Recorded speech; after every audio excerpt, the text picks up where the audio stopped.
BNP ক্ষমতায় এলে 10,000 টাকা কৃষি ঋণ মওকুফের ঘোষণা। পদ্মা ব্যারেজ নির্মাণের প্রতিশ্রুতি তারেক রহমানের। যে কোনো অনাকাঙ্ক্ষিত ঘটনা তদন্তে সহায়তার আশ্বাস। কাল চট্টগ্রাম অঞ্চলে নির্বাচনী সফরে যাচ্ছেন জামাত আমির। ফেনী, নোয়াখালী, লক্ষ্মীপুর ও কুমিল্লায় অংশ নেবেন জনসভায়। উজ্জীবিত নেতাকর্মীরা। দেশ জুড়ে প্রচারণার উত্তাপ। পাড়া মহল্লা চষে বেড়াচ্ছেন প্রার্থীরা। ভোটারদের কাছে টানতে প্রতিশ্রুতির ফুলছড়ি। থেমে নেই পাল্টাপাল্টি অভিযোগও। শেরপুরে নির্বাচনী সহিংসতায় নিহত জামাত নেতার জানাজা সম্পন্ন। বিচার দাবি স্বজনের। ঝিনাইগাতীর ওসি ও রিটার্নিং কর্মকর্তা প্রত্যাহার। এবং জীবিকার তাগিদে পাহাড়ে গেলেই অস্ত্রের মুখে অপহরণ। টেকনাফে জিম্মি গ্রামবাসী। প্রশাসনকে জানালেই মুক্তিপণ বাড়িয়ে দেয় হত্যার হুমকিও। এখনো হদিস নেই 6 কৃষকের। বাংলার সময়, সঙ্গে আছি আমি মনির হোসেন। বিএনপি ক্ষমতায় এলে 10,000 টাকা পর্যন্ত কৃষি ঋণ মওকুফ করার প্রতিশ্রুতি দিয়েছেন দলের চেয়ারম্যান তারেক রহমান। রাজশাহীর মাদ্রাসা মাঠে নির্বাচনী জনসভায় তিনি আরও বলেন, ভোটে ধানের শীষের বিজয় হলে পদ্মা ব্যারেজ নির্মাণে কাজ শুরু করা হবে। এছাড়া যে কোনো অনাকাঙ্ক্ষিত ঘটনা তদন্তে সরকারকে সব ধরনের সহায়তার আশ্বাস দেন বিএনপি চেয়ারম্যান। মিজানুর রহমানের ক্যামেরায় আহমেদ সালেহিনের রিপোর্ট।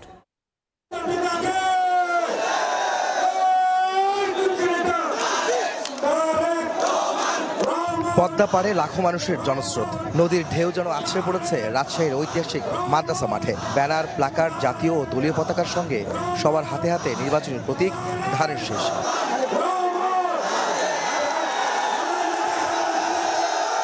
প্রিয় নেতা মঞ্চে আসতেই বাঁধ ভাঙে নেতাকর্মী, সমর্থক ও সাধারণ মানুষের আনন্দ আর উচ্ছ্বাসে। দুহাত নেড়ে রাজশাহী, চাঁপাইনবাবগঞ্জ ও নাটোরের মানুষের ভালোবাসার জবাব দেন তারেক রহমান। গ্রহণ করেন উষ্ণ অভ্যর্থনা। এ সফরেও সঙ্গে আছেন তারেক পত্নী ডাক্তার জুবাইদা রহমান।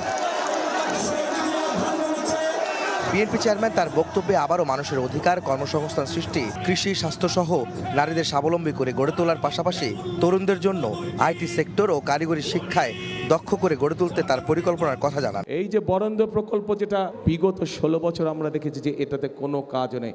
স্বায়ত্তশাসিত প্রতিষ্ঠানের মধ্যে বরেন্দ্র প্রকল্প সবচেয়ে বড় প্রকল্প ছিল, যাদের নিজস্ব বাজেট ছিল প্রায় 1000 কোটি টাকা।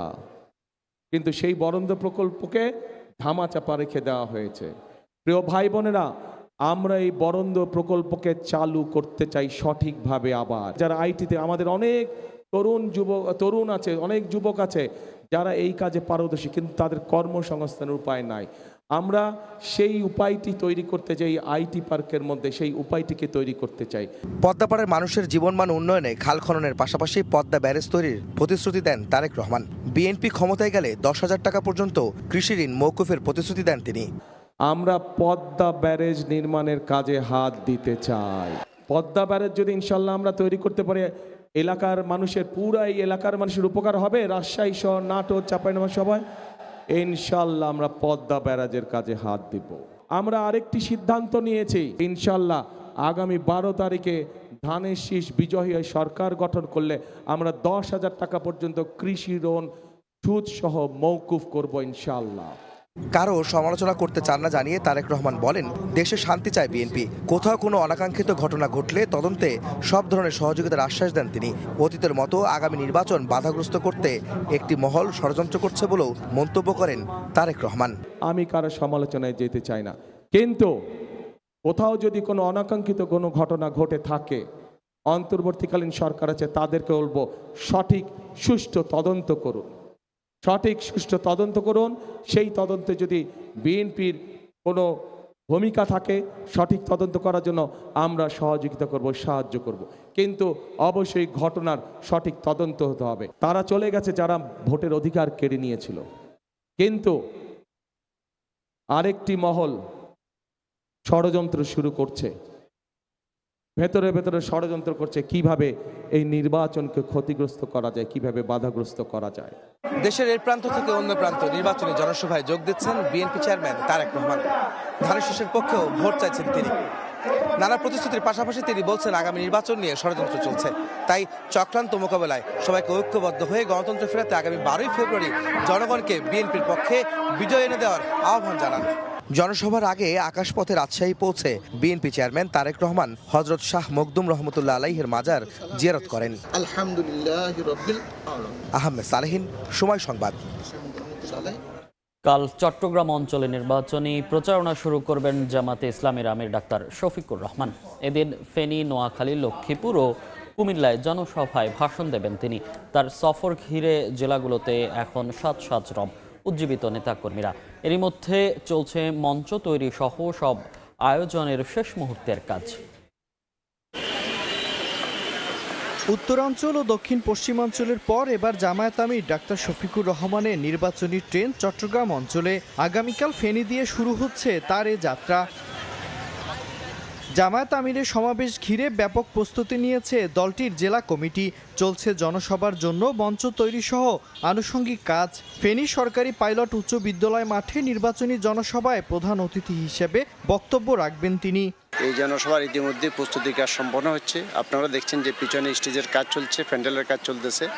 আশা করি সন্ধ্যার ভিতরে আমাদের কাজ কমপ্লিট হয়ে যাবে। ফেনীর পর নোয়াখালী, লক্ষ্মীপুর ও কুমিল্লায় বেশ কয়েকটি জনসভায় অংশ নেবেন জামায়াতের শীর্ষ নেতা। তার সঙ্গে থাকবেন জামায়াত শিবির ও 11 দলের শীর্ষ কয়েকজন নেতাও। নির্বাচনী সমাবেশকে ঘিরে জেলাগুলোতে এখন সাজ রব। সব ধরনের প্রস্তুতি নিয়েছে দলটির নেতাকর্মীরা। তাদের আশা, জনসভায় দেশের উন্নয়ন অগ্রগতি নিয়ে গুরুত্বপূর্ণ বার্তা ও প্রতিশ্রুতি দিবেন ডাক্তার শফিকুর রহমান। পুরো শহরে প্রচারণা চালিয়েছি, টেস্টুন লাগিয়েছি, ব্যানার লাগিয়েছি। আমাদের এই নির্বাচনী ইশতেহারের মধ্যে কুমিল্লা বিমানবন্দরকে অবিলম্বে চালু করার জন্য এটা আমাদের জোর দাবি থাকবে। 31 জানুয়ারিও কুমিল্লার 14 গ্রাম, নিমসার ও দাউদকান্দিতে নির্বাচনী জনসভা ও বেশ কয়েকটি পথসভায় অংশ নেবেন জামায়াত আমির। এরপর ঢাকায় ফেরার কথা রয়েছে তার। মিরন আহমেদ, সময় সংবাদ। বাংলার সময় আরও থাকছে। জাহাজকে গুদাম বানিয়ে ভোগ্যপণ্য মজুদ, আগামী রমজানে কৃত্রিম সংকট সৃষ্টির পাঁয়তারা। চট্টগ্রামে ভ্রাম্যমাণ আদালতের অভিযান, 3 জাহাজ কর্তৃপক্ষকে জরিমানা। ত্রয়োদশ জাতীয় সংসদ নির্বাচন ও গণভোট উপলক্ষে কক্সবাজার এরিয়া পরিদর্শন করলেন সেনাবাহিনী প্রধান জেনারেল ওয়াকারুজ্জামান। সকালে in aid to the civil পাওয়ারের আওতায় মোতায়েনকৃত সেনা সদস্যদের কার্যক্রম সরেজমিনে পর্যবেক্ষণ করে প্রয়োজনীয় দিক নির্দেশনা দেন তিনি। পরে বিয়াম ফাউন্ডেশন আঞ্চলিক কেন্দ্রের সম্মেলন কক্ষে মতবিনিময় সভা অনুষ্ঠিত হয়। এ সময় নির্বাচনকে শান্তিপূর্ণ, নিরপেক্ষ ও সুষ্ঠুভাবে সম্পন্ন করতে সামগ্রিক নিরাপত্তা ব্যবস্থা নিয়ে আলোচনা করা হয়। পেশাদারিত্ব, নিরপেক্ষতা, শৃঙ্খলা, ধৈর্য এবং নাগরিক বান্ধব আচরণের মাধ্যমে দায়িত্ব পালনের উপর বিশেষ গুরুত্ব দেন সেনাপ্রধান। শেরপুরে নির্বাচনী ইশতেহার পাঠ অনুষ্ঠানের মঞ্চে সামনের সারির চেয়ারে বসাকে কেন্দ্র করে বিএনপি জামাতের সংঘর্ষে নিহত শ্রীবর্তী উপজেলা জামাতের সেক্রেটারি রেজাউল করিমের জানাজা সম্পন্ন হয়েছে। রাতে নিজ বাড়ির পাশেই তাকে দাফন করা হবে। এদিকে এই ঘটনায় ঝিনাইগাতী উপজেলা নির্বাহী কর্মকর্তা ও ঝিনাইগাতী থানার ভারপ্রাপ্ত কর্মকর্তাকে প্রত্যাহার করা হয়েছে। শেরপুরের শ্রীবর্দী উপজেলা জামায়াতের সেক্রেটারি রেজাউল করিমের পরিবারে নেমে এসেছে শোকের ছায়া। নির্বাচনী অনুষ্ঠানের সহিংসতায় প্রাণ হারানোর ঘটনায় শোকস্তব্ধ তার পরিবার। বৃহস্পতিবার সকালে ময়মনসিংহ মেডিকেলে রেজাউল করিমের ময়নাতদন্ত শেষে পরিবারের কাছে মরদেহ হস্তান্তর করা হয়। বিকেল 5:30টার দিকে শ্রীবর্দী সরকারি কলেজ মাঠে তার জানাজা অনুষ্ঠিত হয়। সুষ্ঠু সুন্দরভাবে এই প্রোগ্রামটা, কর্মসূচিটা পালন করার কথা ছিল, সেক্ষেত্রে প্রশাসন সম্পূর্ণভাবে ব্যর্থ হয়েছে বলে আমি মনে করছি।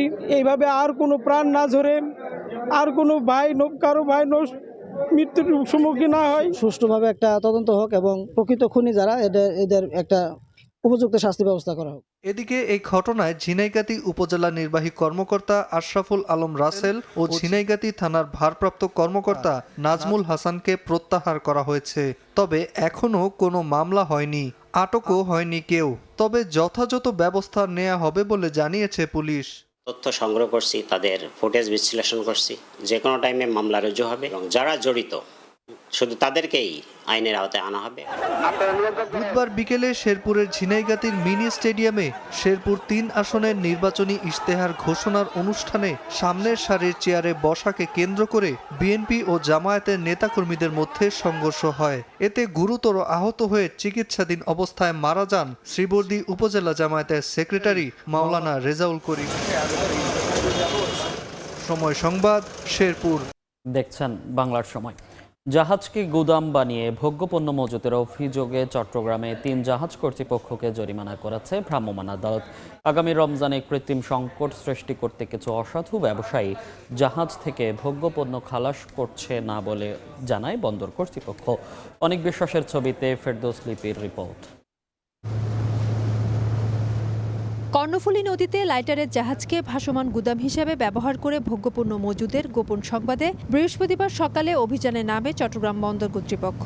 টানা 9টি জাহাজে অভিযান চালানো হয়। এ সময় 1900 মেট্রিক টন গম নিয়ে 1 মাসের বেশি সময় এমবি আল আসওয়াদ 2 নদীতে অবস্থান নিয়ে থাকার সত্যতা পান তারা। এছাড়া 2400 মেট্রিক টন গম নিয়ে থাকা এমবি ওয়াহাবকেও পাওয়া যায়, যাদের অবস্থানও 1 মাসের কাছাকাছি। নির্ধারিত সময়ের বেশি অবস্থান করায় এর আগেও 15 জানুয়ারি 20,000 টাকার জরিমানা গুনতে হয় এমবি ওয়াহাবকে। আবার 1400 মেট্রিক টন ছোলা নিয়ে প্রায় 4 দিন অবস্থান করছে এমবি অবনী। এমনকি অভিযানে ম্যাজিস্ট্রেটকে পণ্য খালাসের তারিখও জানাতে পারেনি জাহাজটির মাস্টার। আমার সিলগুলো নষ্ট হয়ে যাচ্ছে লবণাক্তের কারণে, তার জন্য চিঠি দিছি, সিলগুলো পুনরায় তারা রিপ্লাই করে নাই। 15 জানুয়ারি একবার জরিমানা করে গেছে, আমাদের মাল খালাস না হওয়ার কারণে অ্যাসিস্টেটিং একটা চিঠি দিয়েছে। নিয়ম অনুযায়ী মাদার ভেসেল থেকে পণ্য খালাসের 72 ঘন্টার মধ্যে বন্দর এলাকা ছেড়ে যেতে হলেও অনেকে মজুদের জন্য লাইটারের জাহাজকে ব্যবহার করছেন। এমনকি প্রশাসনের চোখ এড়াতে মজুদ জাহাজগুলোকে অন্য জাহাজের মাঝে রাখা সহ নানা কৌশল নিচ্ছে। বৃহস্পতিবার অভিযানে পণ্য বোঝাইয়ের পরও বাড়তি সময়ে বন্দর এলাকায় অবস্থান সহ নানা অভিযোগে 3টি জাহাজ কর্তৃপক্ষকে জরিমানা করা হয়।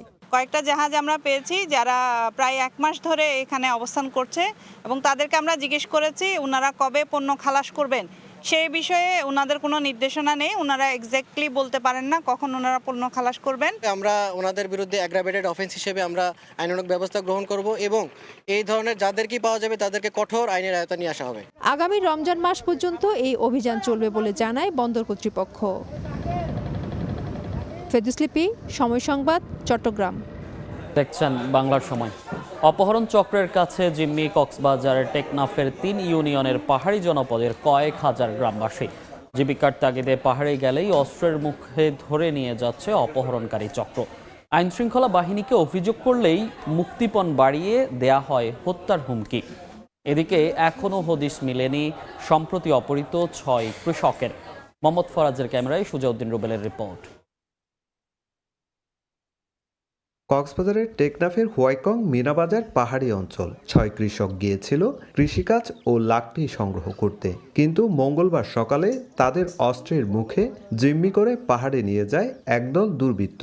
এরপর থেকে হদিস নেই তাদের।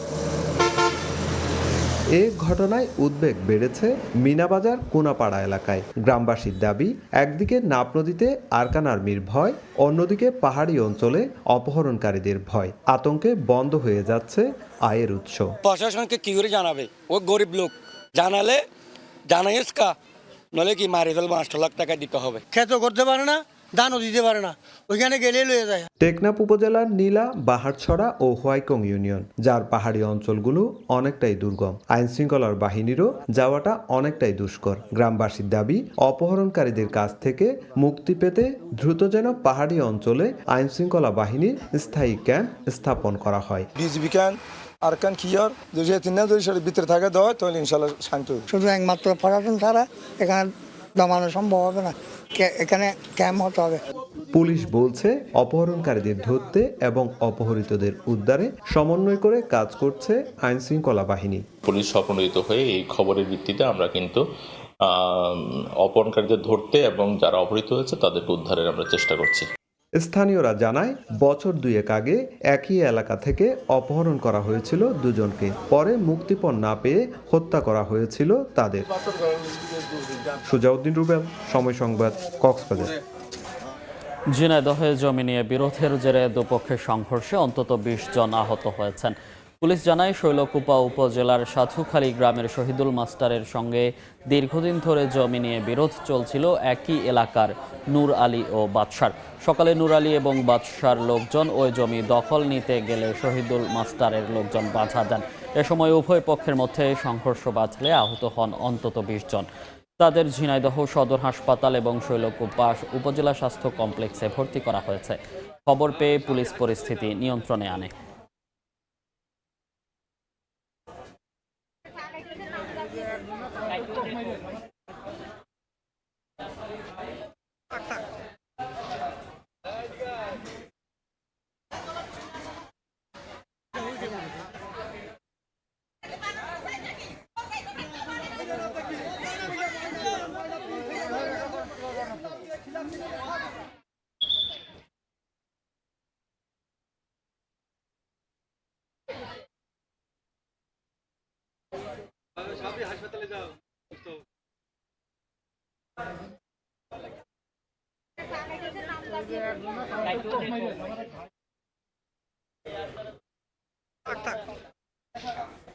রাজধানীর বনানীতে নির্বাচনী জনসভায় বক্তব্য রাখছেন জামাত আমির ডাক্তার শফিকুর রহমান। সরাসরি যাচ্ছি সেখানে।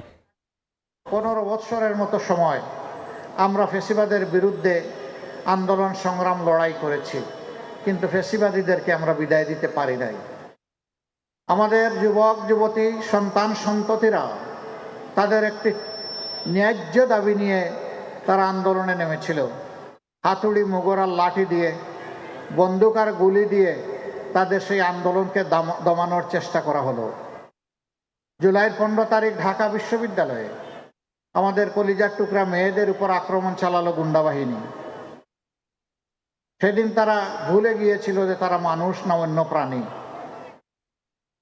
এই ক্ষত গোটা জাতিকে বিস্ফোরিত করেছিল। সমস্ত মায়ের মনে দুলা লেগেছিল, বিদ্রোহের আগুন জ্বলে উঠেছিল। 16 তারিখ 6 জন সিংহ শার্দুল তারা ফ্যাসিস্ট সরকারের গুলিতে নিহত হলো। বিপ্লবের আইকন আবু সাইদ, বেগম রোকেয়া বিশ্ববিদ্যালয়ের মেধাবী ছাত্র, সে রাস্তায় নেমে রাজপথে নেমে বলেছিল, হয় আমার অধিকার দে, না হয় আমাকে একটা গুলি দে। সে ডানা মেলে বলেছিল, বুকের ভিতরে তুমুল ঝড়, বুক পেতেছি গুলি কর। তার আস্থা ছিল, বিশ্বাস ছিল, জনগণের টাকায় কেনা অস্ত্র এবং গুলি তার বুকে বিঁধবে না। কিন্তু না, একটা নয়, দুইটা নয়, তিনটা গুলি করে তাকে খুন করা হয়। তাকে খুন করার পরে নোংরা রাজনীতি শুরু হয়। প্রধানমন্ত্রী থেকে শুরু করে সেই সময়ের সকল নেতা পাতারা বলতে শুরু করলেন, সে বাহিনীর গুলিতে নিহত হয় নাই, সহযোদ্ধাদের গুলিতে নিহত হয়েছে। এরপরে বলা হলো কোনো গুলি তার গায়ে লাগে নাই, সে এমনিই পড়ে মরে গেছে। তার পোস্টমর্টম রিপোর্ট নিয়ে জালিয়াতি করা হলো। এইরকম জাতির সাথে এরা 15.5 বছর চরম জালিয়াতি এবং ধোঁকাবাজি করেছে। সত্য আড়াল তাকে না বেরিয়ে এসেছে। এই যে আবু সাইদরা বুক পেতে দিয়েছিল, কার জন্যে? এই আমরা, আপনারা, এখানে ওখানে যারা বসে আছি তাদের জন্য। আপনার আমার মুক্তির জন্যে, মাথা উঁচু করে বুক ফুলিয়ে বাংলাদেশে চলার জন্যে, অপশাসনকে বিদায় জানানোর জন্যে, দুর্নীতিকে লাল কার্ড দেখানোর জন্যে, বৈষম্য দূর করার জন্যে, মানুষের ন্যায্য অধিকার প্রতিষ্ঠার জন্যে। জামাত আমিরের বক্তব্যের বাকি অংশ দেখতে ভিজিট করুন সময় টিভির ফেসবুক পেজে। বাংলার সময়ের শীর্ষ সংবাদগুলো জানিয়ে দিচ্ছি আরেকবার। বিএনপি ক্ষমতায় এলে 10,000 টাকা কৃষি ঋণ মওকুফের ঘোষণা। পদ্মা ব্যারেজ নির্মাণের প্রতিশ্রুতি তারেক রহমানের। যে কোনো অনাকাঙ্ক্ষিত ঘটনা তদন্তে সহায়তার আশ্বাস। কাল চট্টগ্রাম অঞ্চলে নির্বাচনী সফরে যাচ্ছেন জামাত আমির। ফেনী, নোয়াখালী, লক্ষ্মীপুর ও কুমিল্লায় অংশ নেবেন জনসভায়। উজ্জীবিত নেতাকর্মীরা। এবং দেশ জুড়ে প্রচারণার উত্তাপ, পাড়া মহল্লা চষে বেড়াচ্ছেন প্রার্থীরা। ভোটারদের কাছে টানতে প্রতিশ্রুতির ফুলঝুরি, নেই পাল্টাপাল্টি অভিযোগ।